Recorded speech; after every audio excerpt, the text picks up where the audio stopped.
With a conscience, it's one of the guiding principles that's helped Ryan Tedder become one of the most accomplished singer-songwriters of his generation.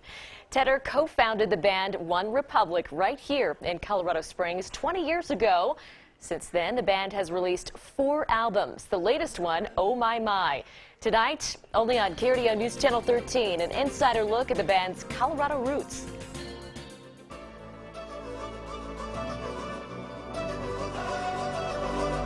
Their music has an undeniable life, a relatability that transcends many others. Maybe it's that it factor that's propelled One Republic songs to the top 10 on the charts multiple times.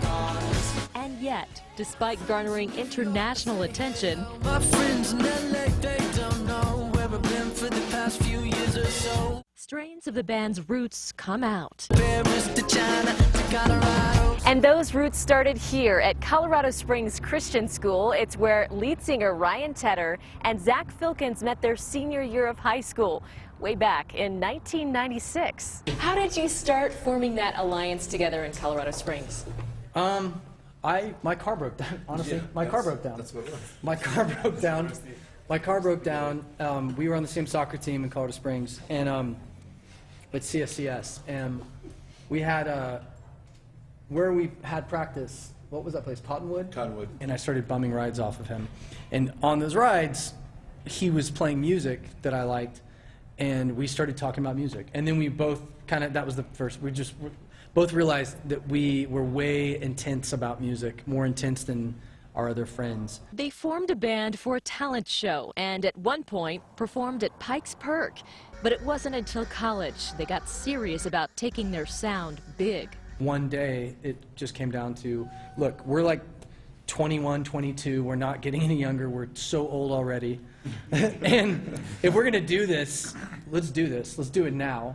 And they have. One Republic has earned a Grammy nod. Tedder has 5 nominations and 2 Grammys, and is a sought-after writer and producer for the likes of Adele, Taylor Swift, and Beyonce, to name a few.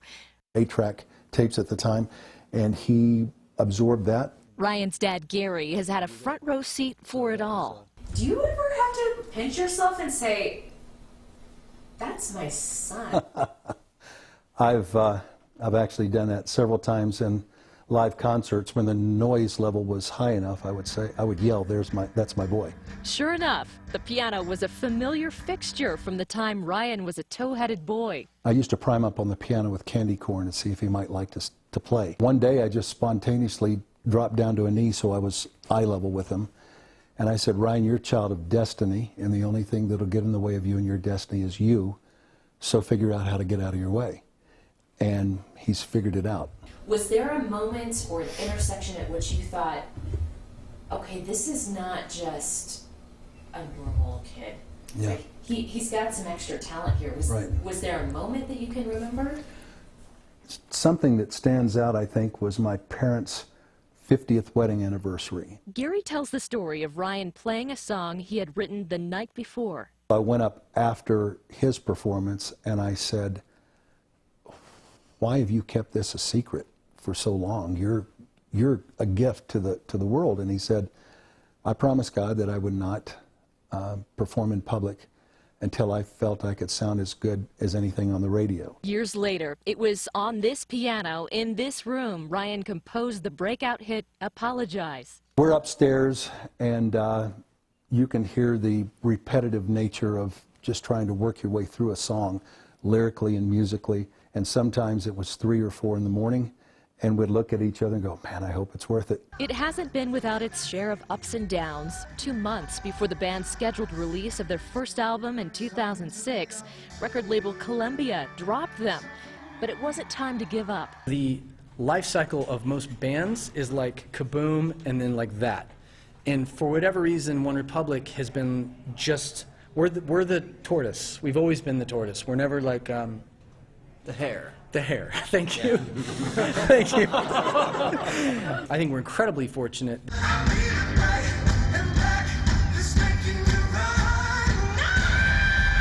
Incredibly fortunate, incredibly persistent, and incredibly talented.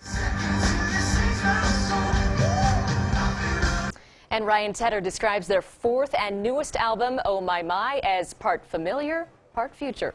We'll be right back.